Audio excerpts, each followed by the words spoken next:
In the scorching heat of North Africa, the British Army faced an enemy almost as dangerous as Rommel's tanks. It wasn't a weapon, but a logistical nightmare. Field Marshal Einleck estimated that his mechanized army was losing up to 30% of its fuel before it ever reached the engines. The culprit was a 4-gallon tin box. The solution was something the Germans had already perfected. To understand why a simple fuel container matters, we have to look at the geography of World War II. In the North African campaign, supply lines didn't just support the battle, they were the battle. Fuel had to be transported hundreds of miles across rough, trackless terrain. For the British Army, the standard vessel for this liquid gold was a petrol, oil, and lubricant tin, widely known by the troops as a Flimsy. It was a 4-gallon container made of thin tin plate, and as the name suggests, it was not built for the rigors of war. The Flimsy was essentially a commercial rectangular tin, originally designed for civilian transport, where roads were smooth and handling was gentle. They were packed in wooden crates, 2 tins to a box, to protect them during transit. But once those crates were pried open, often destroyed in the process, the tins were on their own. The soldered seams were weak. The vertical crimp joints were prone to splitting. If you stacked them, the bottom ones would often buckle under the weight. General Einleck noted that the flimsy and ill-constructed container led to a loss of 30% of fuel between the base and the consumer. Other reports suggest the loss rate for overland transport was nearly 50%. It wasn't just about running out of gas. Leaking fuel in the back of a hot truck was a massive fire hazard. One spark could turn a supply convoy into an inferno. The British troops hated them. They were useful for one thing only. Once emptied, they could be cut in half to make Benghazi burners, makeshift stoves for brewing tea. While the British were struggling with leaking tins, they began to notice something peculiar about the equipment captured from the Germans. The Wehrmacht had a fuel container that was robust, easy to carry, and critically it didn't leak. The British soldiers quickly realized the value of these captured cans. They were so superior that the Allies began stealing them whenever possible to replace their own despised flimsies. To understand where the superior design came from, we have to go back to 1936. The German military machine was gearing up for a new kind of warfare, blitzkrieg. This strategy relied on speed, tanks, and mechanized infantry, and all of that required a reliable supply of fuel. The German High Command realized that existing fuel containers, often triangular or odd shapes used in World War I, were insufficient. They issued a challenge to the industry. They needed a container that was stackable, durable, and easy to manufacture. The winning design came from the firm Muller in Schwelm, Westphalia. The lead engineer was Vinzenz Grünvogel. Grünvogel didn't just improve the old tin. He completely reimagined how liquid should be carried. It was officially called the Wehrmacht-Einheitskanister, or Armed Forces Unit Canister. It held 20 liters, roughly 5 gallons. And every curve and indentation on its steel body served a specific engineering purpose. Take the handles, for example. While the British Flimsy had a single, uncomfortable wire handle, Grünvogel's design featured 3 distinct parallel bars. This wasn't an aesthetic choice. It allowed a soldier to carry one full, using the center handle, which kept the weight balanced. But it also meant 2 soldiers could carry a heavy between them by grabbing the outer handles. Or a single soldier could carry 2 empty cans in each hand by hooking his fingers through the outer bars. The sides of the can featured a stamped X pattern. This added structural rigidity, allowing the steel to expand and contract with the temperature changes of the desert without warping the can's shape. Inside, the engineering was just as impressive. The can was lined with plastic coating to prevent rust. It was designed with an air pocket at the top, ensuring that even when filled, the can would float in water if dropped during a river crossing or amphibious landing. Crucially, the construction method solved the leakage problem. The 2 halves of the steel shell were welded together, but the weld was recessed, tucked into the body of the can so it couldn't be easily damaged by impact. Even the pouring mechanism was superior. It didn't need a funnel. The short spout in the air breather tube allowed for a smooth, glug-free pour, minimizing spillage. The cap was attached to the can, so it couldn't be lost in the sand. By 1939, the Germans had thousands of these cans ready. They were stockpiled for the invasion of Poland and subsequent campaigns. The Einheitskanister was a triumph of industrial design, hiding in plain sight as a simple metal box. While the Germans were stockpiling their masterpiece, the Allies were given a golden opportunity to adopt the design years before the war fully escalated. In 1939, an American engineer named Paul Place was in Berlin. He was building a custom vehicle for an overland expedition to India. Place had a German colleague who had access to the stockpiles at Tempelhof Airport. Realizing the value of the new Einheitskanister for a long trek, the German engineer managed to liberate 3 of the cans for Place's journey. Place and his German companion drove across 11 national borders. Through the rough terrain and heat, the 3 German cans performed flawlessly. They never leaked. They never failed. Place knew he was holding a significant military advantage in his hands. When Place returned to the United States, he immediately contacted military officials in Washington. He told them about the superior German design. He even sent one of his 3 precious cans to the War Department for evaluation, but the response was underwhelming.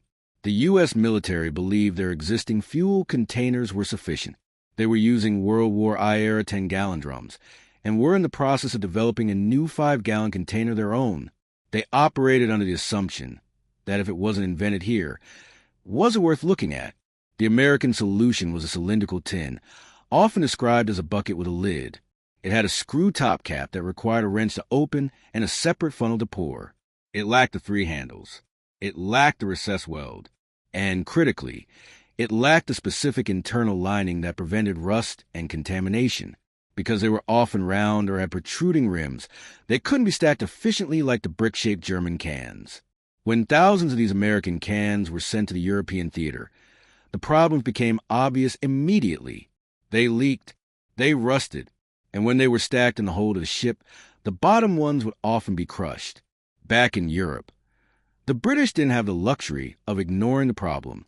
Following the Norwegian campaign in 1940, British officers recovered German fuel supplies. They saw firsthand that while their Flimsies were destroying their supply lines, the German cans were virtually indestructible. The soldiers gave the German a nickname based on their slang term for the enemy, the Jerrycan. The name stuck, and soon the demand for these captured cans became insatiable. It took until the summer of 1942 for the Americans to truly wake up to the reality. At Camp Lee in Virginia, the Army finally conducted a head-to-head test. They pitted their standard American 5-gallon can against the captured German Jerrycan. The test was brutal. Filled cans were dropped from the back of trucks moving at 30 miles per hour. They were dropped directly onto concrete. The results were undeniable. The seams of the American cans burst open, spilling fuel everywhere. The German cans? They were dented. Sure, but they didn't leak. The recessed weld held firm. Then came the pouring test. The American can, with its screw lid and lack of breather tube, glugged and splashed. It required a funnel and time. The German can poured 3.5 gallons in 45 seconds, smooth and fast. The report from Camp Lee was scathing regarding the American equipment. It stated that the German can was superior in every way. But old habits die hard. Even with this evidence, the U.S. Army initially tried to redesign their own can rather than simply copying the German one. They created a hybrid, often called the American. It used the shape of the Jerrycan and the 3-handle layout, but they insisted on keeping a screw-on cap instead of the German camlock lid. They also omitted the specialized plastic lining. This decision had consequences. The screw cap relied on a loose gasket to seal properly. In the field, soldiers would often lose the gasket or over-tighten the cap, damaging the seal. The German camlock, by comparison, was integrated and foolproof. It would take more time and more failures before the Allies fully embraced the genius of the original design. While the Americans tinkered with hybrids, the British decided to swallow their pride completely. They acknowledged that the German design could not be improved upon. They set out to manufacture exact copies of the Wehrmacht-Einheitskanister. Mass production began in earnest. Major British manufacturers were drafted into the effort, including Briggs Motor Bodies in Dagenham, Vauxhall Motors in Luton, and the Press Steel Company in Oxford. The only significant difference was the markings. Instead of the German military insignia, these new cans bore the British broad arrow symbol and the date of manufacture. Millions of these cans began to flood the supply lines, replacing the despised Flimsies. By 1944, the logistics of the war had shifted. The Allied invasion of Europe, D-Day, required a fuel delivery system of unprecedented scale.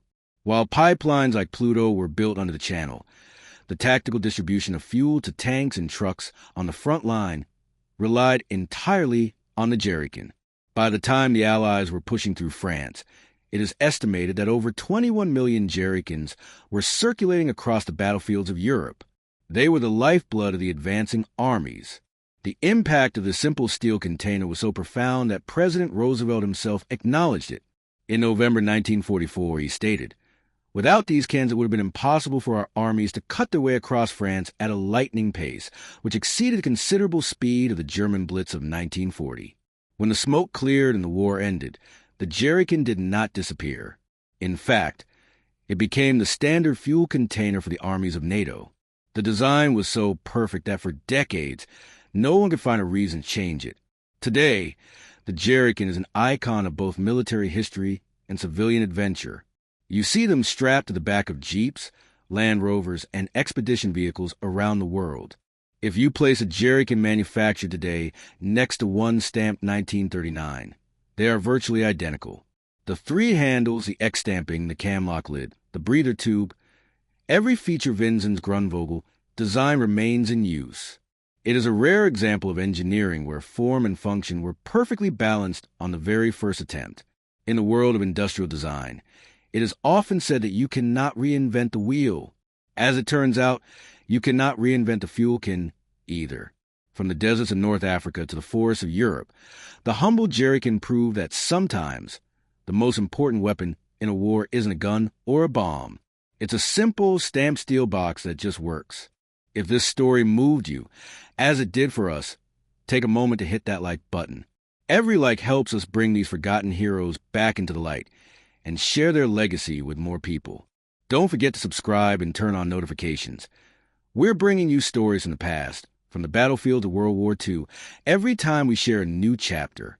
Drop a comment and let us know where you're watching from, whether it's the United States, the UK, Canada, Australia, or anywhere else around the world. Our community is global, and your voice is part of keeping these stories alive. We want to hear from you, whether it's a connection to someone who served, a personal story, or just a simple thank you to those who gave everything. You're not just a viewer. You're a part of preserving this history. Thank you for helping ensure these stories, these men and women, are never forgotten. Their bravery deserves to live on, and with your support, we're making sure that happens.